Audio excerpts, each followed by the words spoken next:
Au plan dont les jours à venir se tiendront les assises nationales sur l'exploitation des véhicules de la catégorie poids lourd.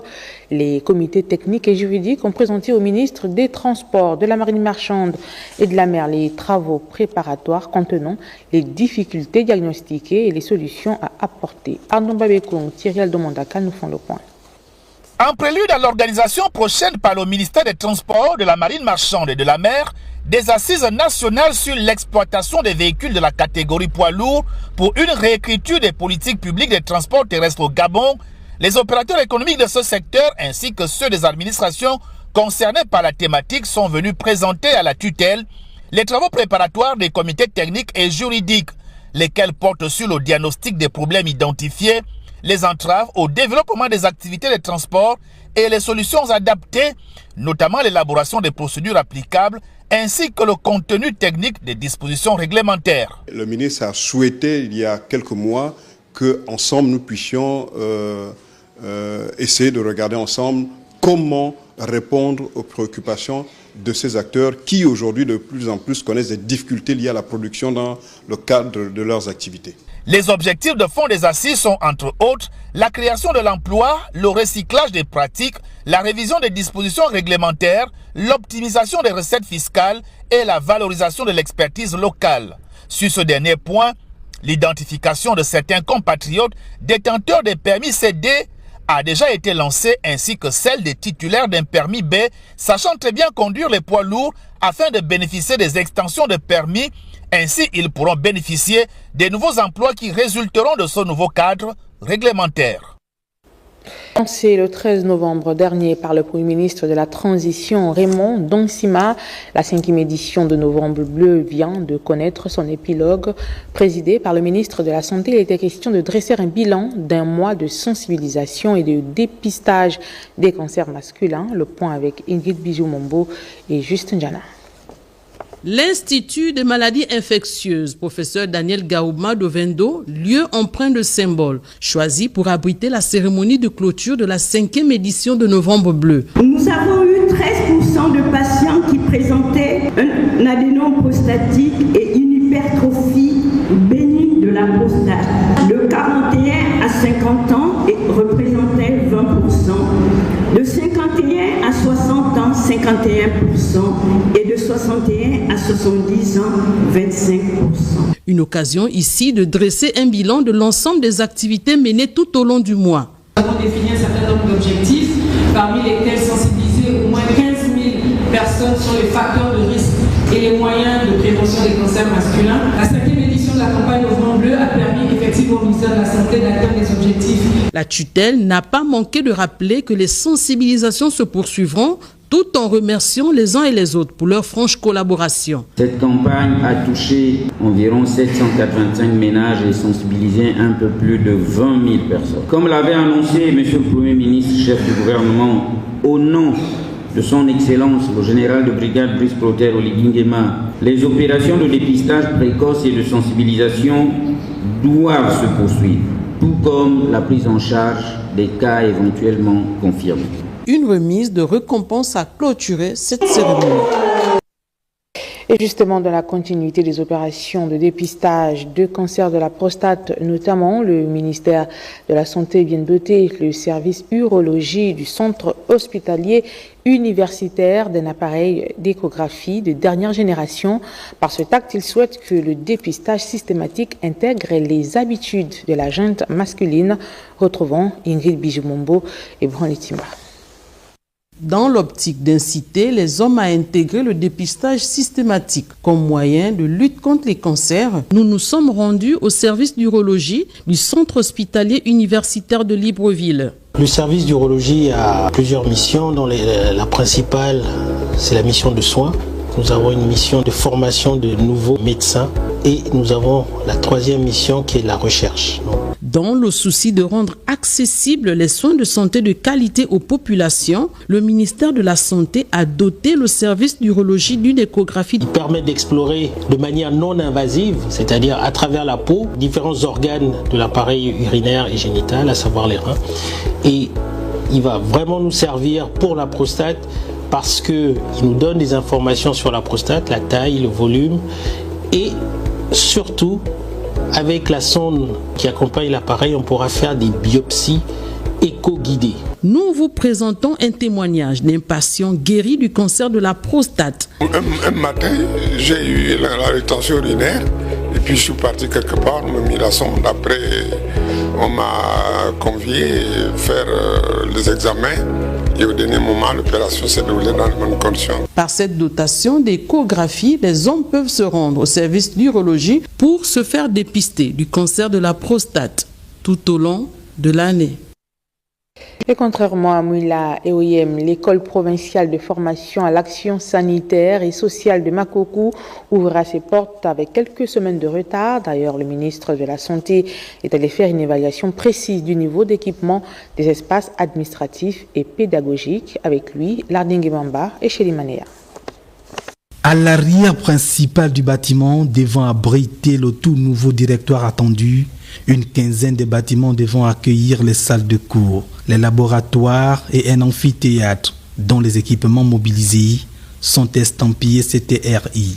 Les travaux sont réalisés à 100%. Donc, les dernières étapes qui restent, c'est l'équipement que nous avons fait la visite. Vous avez bien vu que c'est en cours.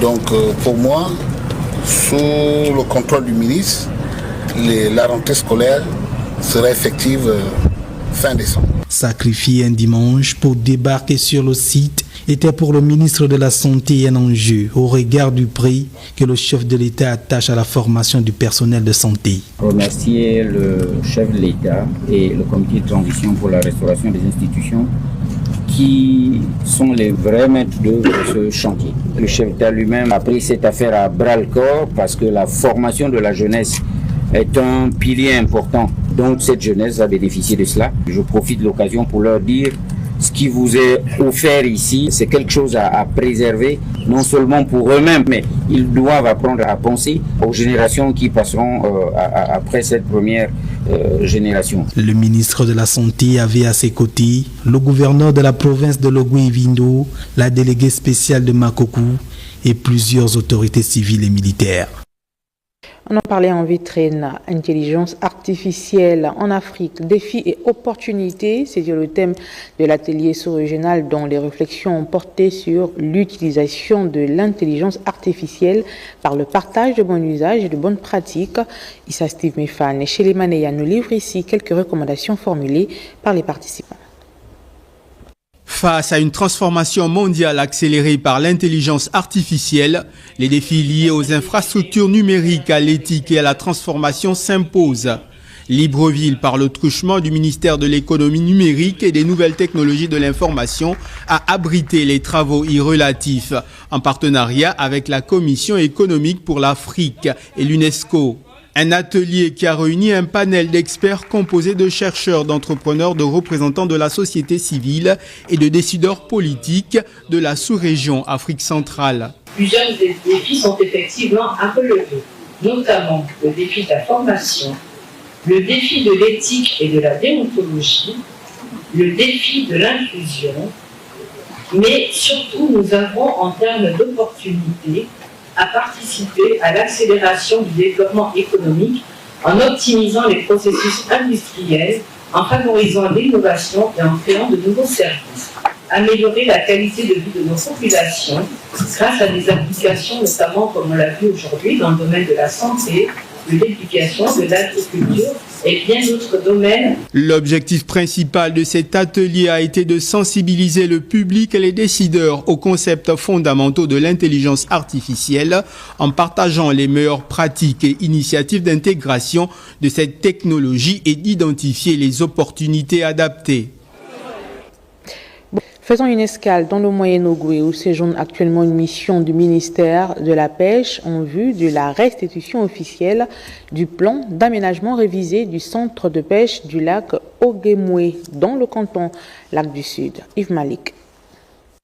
Conduite par le conseiller juridique au ministère de l'Agriculture en charge de l'élevage et de la pêche Flora Moussavou Mapaga, cette délégation, arrivée la veille en termes igovéennes, est allée, comme le veut l'usage protocolaire, rendre cette civilité aux autorités locales où elle a été reçue par le sous-préfet du district d'Achouka, Gildas Letina, en lieu et place du gouverneur de province empêché. Ce séjour de travail rentre dans le cadre de la remise officielle, cette fin de semaine, du plan d'aménagement révisé de la pêcherie du lac Oguémouin. Optimiser les activités de ce sous-secteur spécifique en matière de pêche artisanale continentale, un plan d'aménagement a été élaboré en 2018, puis révisé au mois de mars 2024 à la faveur de la signature d'un arrêté. Ce plan d'aménagement, du moins sa remise, sera l'occasion de détailler les étapes et moments clés de la révision pour une bonne gestion des ressources halieutiques du lac Oguémouin et du bas Ogoué, qui est plus largement ciblé.